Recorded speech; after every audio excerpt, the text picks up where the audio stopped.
O destino ordenou que os homens que foram à Lua para explorar em paz, permaneçam na Lua para descansar em paz.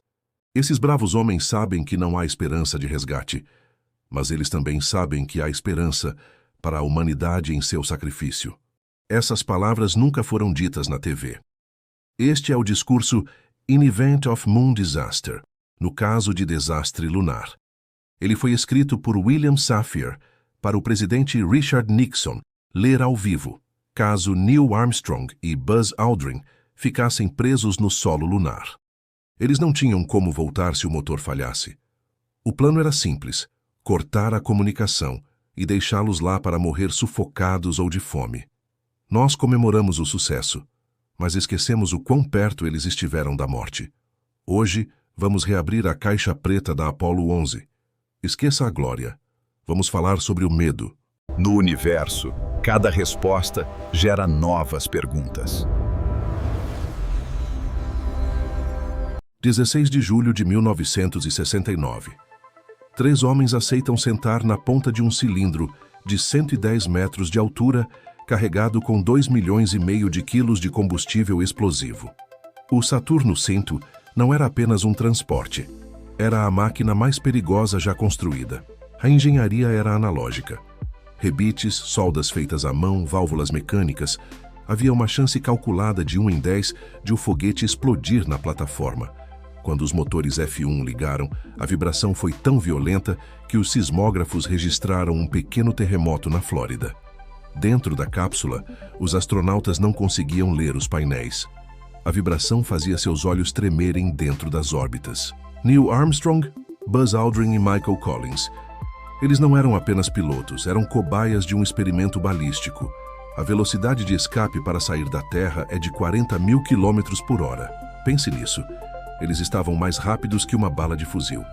E quem estava pilotando essa bala? Um computador, que hoje não serviria nem para rodar o relógio do seu micro-ondas.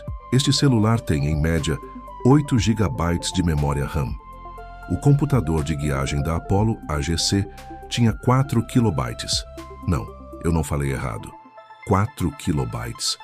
O armazenamento total era de 72 KB. Um único e-mail de texto hoje é maior do que todo o sistema que levou o homem à Lua. A navegação era feita olhando estrelas com um sextante, como marinheiros do século XV, e digitando códigos numéricos, verbos e substantivos, num teclado numérico. Se eles errassem um dígito, eles passariam direto pela Lua e se perderiam no espaço profundo para sempre. Não havia margem para Ctrl+Z. E foi exatamente esse computador primitivo que quase matou a missão nos minutos finais. Vamos para o momento mais tenso da história da exploração espacial: a descida. Estamos a 10 quilômetros da superfície lunar.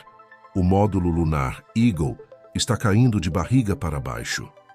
De repente, uma luz amarela pisca no painel.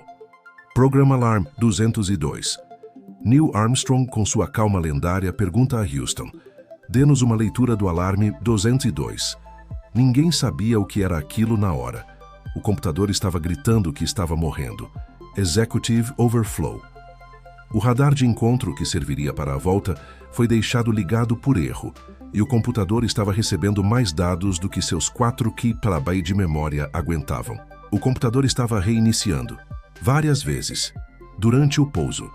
Imagine o seu carro desligando e ligando o motor enquanto você desce uma serra a 200 por hora. Em Houston, um jovem engenheiro de 26 anos, Jack Garman, tomou a decisão que salvou a missão. Ele gritou "Go!". Ele sabia que, enquanto o alarme não fosse constante, eles podiam continuar. Mas o pior não era o computador, era a janela. O computador, confuso, estava guiando Neil Armstrong para pousar em um lugar chamado Cratera West. O problema era um campo de futebol cheio de pedras do tamanho de carros. Se pousassem ali, o módulo tombada. E se o módulo tombasse, eles nunca mais decolariam. Armstrong fez o que nenhum computador conseguia fazer. Ele desligou o piloto automático.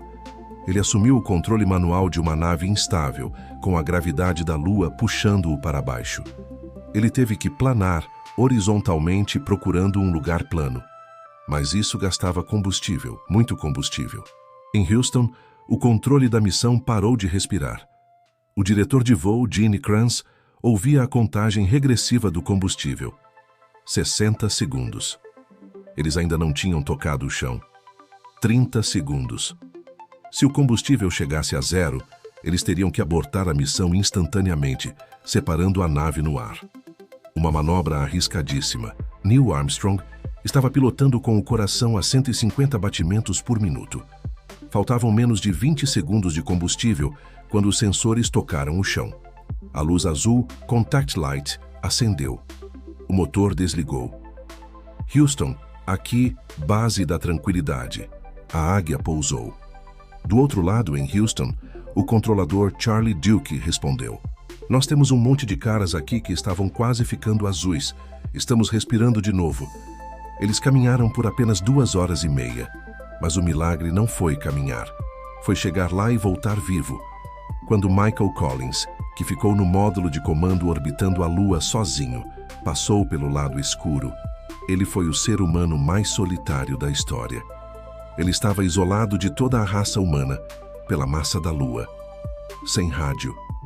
No escuro total, nós não fomos à Lua porque era fácil, nem porque tínhamos tecnologia sobrando. Nós fomos com calculadoras, latas de alumínio e coragem. O discurso de morte do Nixon ficou na gaveta, mas nunca se esqueça, a linha entre o pequeno passo para o homem e a morte certa foi de apenas 20 segundos de combustível. Eu sou Arthur Montenegro, e às vezes a realidade é mais assustadora que a ficção. Boa noite.